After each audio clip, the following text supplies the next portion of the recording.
Selamat pagi semua anak-anak ibu. Hari ini ibu akan bagikan materi baru untuk pertemuan minggu ini.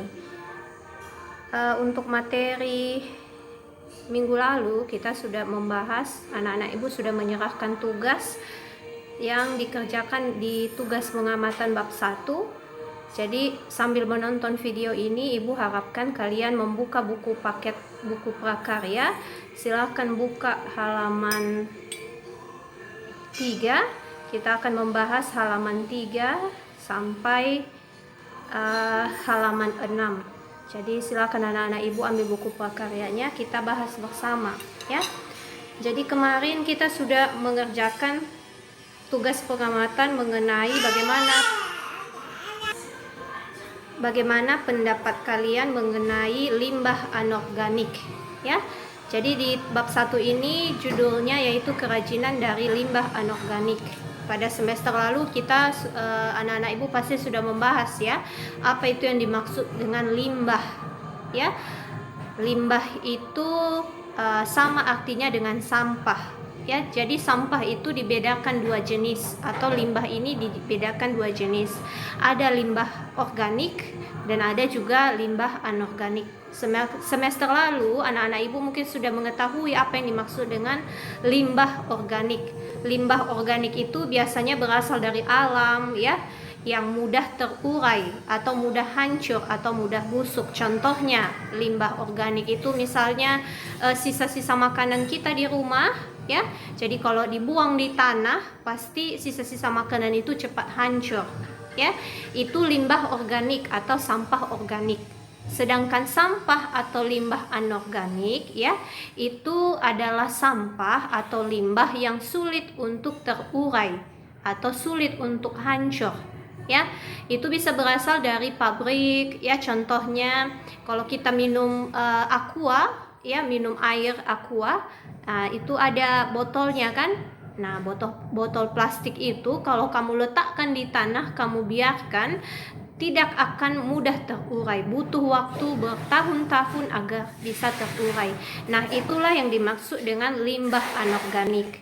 Nah, kemarin ibu sudah kasih tugas bagaimana pendapat kalian tentang cara mengatasi limbah anorganik yang sudah bertumpuk. Nah, kebanyakan dari anak-anak ibu semua memberikan saran caranya dengan mengurangi pemakaian limbah anorganik, atau juga dengan cara mendaur ulang limbah tersebut digunakan kembali, salah satunya dengan mengubahnya menjadi kerajinan tangan. Nah, nanti di bab ini kita akan belajar bagaimana cara mengubah limbah anorganik tadi menjadi sebuah kerajinan tangan yang gampang dibuat dan mudah untuk dipakai dalam kehidupan sehari-hari.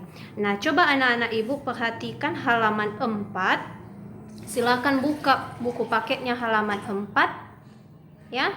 Sambil ibu jelaskan ya, silahkan perhatikan paragraf ketiga di halaman 4 ya.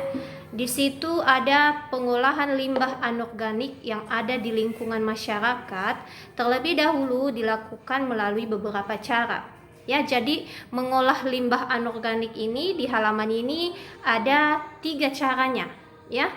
Yang pertama yaitu sanitasi, atau bahasa Inggrisnya sanitary landfill. Apa yang dimaksud dengan sanitasi? Nah, di situ di halaman 4 kalian bisa baca ya. Itu adalah metode pengolahan sampah terkontrol dengan sistem sanitasi yang baik ya. Sanitasi ini ada hubungannya dengan pembersihan ya. Jadi disediakan lahan untuk membersihkan sampah-sampah ini ya.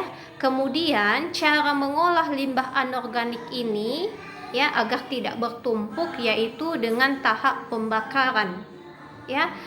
Bahasa Inggrisnya, nah di situ di halaman 4, incineration ya, incineration ya, sampah dibakar di dalam sebuah alat ya, atau alat pembakar sampah itu disebut dengan insenerator ya.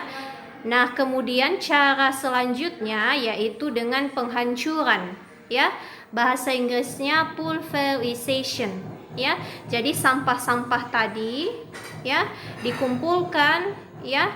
Kemudian ada mobil khusus, ya. Di dalam mobil khusus itu dilengkapi dengan alat pengaduk sampah. Nah, nanti sampah-sampah yang sudah bertumpuk itu, contohnya kaca, botol-botol, atau contohnya bahan bangunan, misalnya beton yang sudah tidak terpakai lagi, itu dihancurkan di dalam sebuah mesin. Nah, hasilnya nanti akan menjadi kepingan-kepingan kecil. Nah, itu nanti digunakan untuk apa? Nah, di paragraf ini kalian bisa lihat bahwa manfaatnya itu bisa digunakan untuk menimbun tanah yang letaknya rendah, ya. Jadi misalnya kalian mau bangun rumah, ya, jadi seperti tadi contohnya, kalau kalian mau bangun rumah tapi tanah rumah kalian itu agak jatuh ke bawah, tidak rata. Nah, kalian bisa menggunakan hasil dari pulverization ini, atau hasil dari penghancuran sampah-sampah anorganik tadi bisa digunakan untuk menimbun. Ya, contohnya ya, kalau yang setahu Ibu, kalau waktu gempa, ya, gempa tahun 2005 itu ada banyak sekali reruntuhan bangunan, ya, di kota Gunung Sitoli. Jadi bagaimana caranya mengolah sampah anorganik tersebut? Kan itu tidak mudah hancur, ya. Jadi sampah-sampah tersebut tadi, ya, limbah-limbah tersebut, misalnya bangunan yang runtuh, besi-besi yang sudah tidak digunakan lagi, itu dihancurkan kemudian digunakan untuk menimbun pinggir laut yang ada di kota Gunung Sitoli. Nah, buktinya salah satu contohnya itu taman kota, ya. Jadi taman kota yang ada di Gunung Sitoli itu ada karena hasil dari pulverization tadi, ya, hasil dari penghancuran limbah, ya, limbah anorganik tadi ditumpuk, ya, di pinggir laut, akhirnya dataran itu bisa agak bertambah sedikit, ya.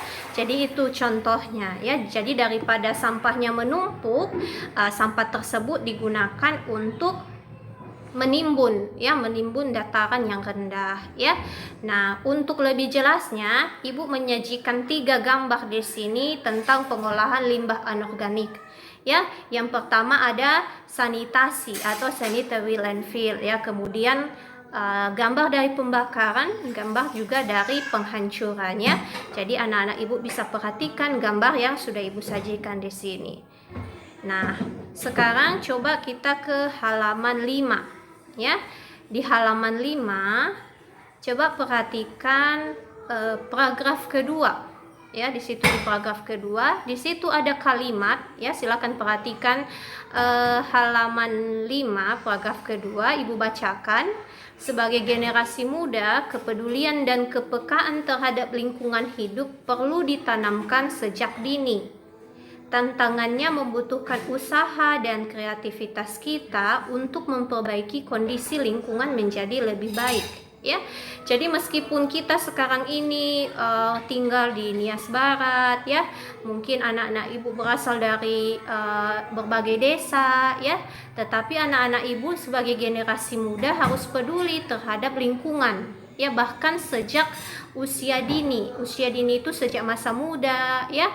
Nah, contohnya saja kalau kamu jajan di sekolah, kamu punya bungkusan makanan, kan? Bungkusan makanan, bungkusan minuman, ya. Itu jangan dibuang di halaman sekolah, dibuang di lantai kelas, ya. Kamu bisa buang itu di tong sampah. Tetapi seperti dikatakan di sini, kalau kamu punya usaha atau punya kreativitas, ya, kamu bisa mengubah sampah tersebut menjadi sebuah kerajinan tangan, ya. Atau karena kita sekarang belajar dari rumah, jika kamu lihat ada sampah anorganik di sekitar rumahmu, daripada bertumpuk di situ menjadi sarang penyakit, sarang nyamuk, ya, ada baiknya kamu gunakan kreativitas kamu untuk mengubah limbah tersebut menjadi sesuatu yang lebih berguna, ya. Nah, contohnya apa? Nah, perhatikan gambar 1-2, ya, yang ada di buku cetakmu, ya, buku paketmu halaman 5. Nah, itulah contoh-contoh dari limbah yang diubah menjadi suatu kerajinan yang menarik, Ya, anak-anak ibu bisa perhatikan gambar 1, 2. Di situ ada limbah plastik ya, diubah, dicat ya, diwarnai ya, sehingga menjadi sesuatu hiasan yang menarik. Ya, begitu juga di limbah botol ya, di gambar paling bawah. Nah, itu juga diubah menjadi sesuatu yang menarik ya. Nah, sekarang anak-anak ibu semua perhatikan bagian A, bahan dan proses limbah anorganik ya, yang ada pada halaman 5. Nah, limbah anorganik tadi masih ingat ya apa yang dimaksud dengan limbah anorganik? Coba kira-kira apa yang dimaksud dengan limbah anorganik? Nah, seperti yang ibu katakan tadi, limbah anorganik itu adalah sampah yang sulit terurai. Nah, limbah anorganik ini dibagi dua ya, seperti kamu perhatikan di halaman 5 dan juga di halaman 6 buku paket kamu. Limbah anorganik ada dua jenis, yaitu limbah anorganik lunak dan limbah anorganik keras. Nah, apa contohnya ibu limbah anorganik lunak? Nah, perhatikan gambar 1.3 ya. Contoh dari limbah anorganik lunak itu misalnya gelas plastik ya, botol plastik ya, atau plastik kemasan ya. Plastik kemasan ini misalnya bungkusan rinso di rumah, atau bungkusan molto, atau bungkusan jajan kamu, atau bungkusan Indomie. Nah, itulah plastik kemasan. Kemudian juga ada styrofoam. Styrofoam ini seperti gabus ya, gabus yang putih itu ya, biasanya itu berasal dari misalnya kalau kalian makan nasi kotak di pesta pernikahan, selain digunakan kotak dari kertas, ada juga yang digunakan kotak dari busa warna putih. Nah, itulah yang disebut dengan styrofoam.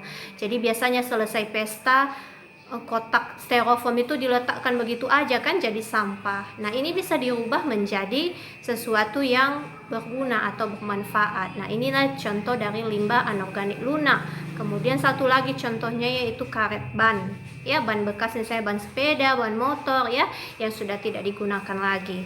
Nah, kemudian nomor 2, limbah anorganik keras ya, atau sampah yang sulit terurai yang keras ya, misalnya pecahan keramik ya, seperti contoh yang ibu bilang tadi waktu gempa tahun 2005 di Nias ya, di Gunung Sitoli itu ada banyak reruntuhan rumah ya, ada banyak pecahan keramik ya. Jadi itulah yang digunakan tadi, dihancurkan untuk menutupi dataran yang lebih rendah ya, digunakan daripada bertumpuk ya.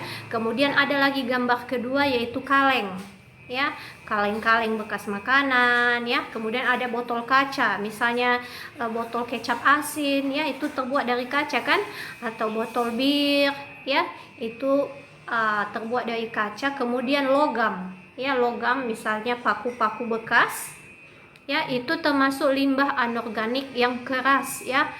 Keras maksudnya karena susah untuk dilekukkan atau dibentuk karena keras ya. Misalnya kaca, botol kaca, pasti kalau kamu coba lekukkan pasti akan sangat susah kan untuk dilekukkan, berbeda dengan botol aqua ya, atau botol minuman ya yang terbuat dari plastik, itu kamu lekukkan pasti lunak ya. Jadi itulah perbedaan dari limbah anorganik lunak dan limbah anorganik keras ya. Nah, bagaimana cara merubahnya? Nah, coba kamu lihat gambar titik 1.3. Di situ ada 4 gambar. Nah, itulah jenis-jenis dari hasil kerajinan tangan yang berasal dari limbah anorganik ya. Nanti di bab ini anak-anak ibu nanti akan ibu tugaskan untuk mengubah ya limbah-limbah yang kalian temukan di sekitar rumah ya menjadi sebuah kerajinan tangan yang baik, yang bisa digunakan kembali ya, meskipun berasal dari sampah. Nah, sekarang anak-anak ibu coba perhatikan halaman 7 ya, halaman 7 paragraf pertama ya. Di situ ada kata recycle ya, tolong ulangi sekali lagi, recycle ya. Recycle ini bahasa Inggris ya, bahasa Indonesianya yaitu mendaur ulang ya. Jadi proses mendaur ulang limbah menjadi sebuah kerajinan tangan itu disebut recycle. Ya, sekali lagi, proses untuk mendaur ulang atau mengubah sampah menjadi sebuah kerajinan tangan itu disebut dengan proses recycle, ya. Jadi anak-anak ibu, untuk minggu ini inilah bahan materi kita, ya, yang senang ibu sampaikan dalam bentuk video. Anak-anak ibu bisa mencatat rangkumannya, ya, dari penjelasan ibu tadi, ya, sambil melihat materi halaman 3 sampai halaman 7, ya. Jadi sore ini, maksud ibu pagi ini, ya, kita bisa belajar tadi bagaimana cara mengolah limbah anorganik. Ada 3 tadi caranya. Kemudian kita juga belajar mengenai apa saja